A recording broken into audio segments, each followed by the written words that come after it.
Hello বন্ধুরা, তো দেখতেই পাচ্ছ আজকে চলে এসেছি একটা মাছের ভেড়ি। আসলে এটা আমার দাদা তৈরি করেছে।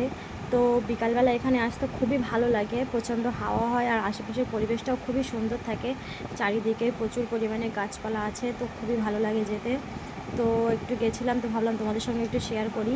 তো এই ভেড়িটার ভিতরে এখানটায় আছে শিঙি মাছ দেওয়া, এখন জল দেওয়া হচ্ছে ভেড়ির ভিতরে। দেখতে পাচ্ছ প্রচুর পরিমাণে মাছ বেড়াচ্ছে। এই পাশেটাও আছে, কিন্তু এদিকটা এখন দেখা যাচ্ছে না। ওদিকে জল দেওয়া হচ্ছে আর খাবার দেওয়া হয়েছে বলে এখন বেশি দেখা যাচ্ছে। তো দেখতে পাচ্ছ ওই যে আমার দাদা আসছে সামনেই, আমরা এসেছি বলে আমাদের সঙ্গে কথা বলতে আসছে। আর ভেড়ির পাশে যে মাটিগুলো ঢিবি আছে সেটার ওপরে প্রচুর পরিমাণে সবজি গাছও লাগানো আছে।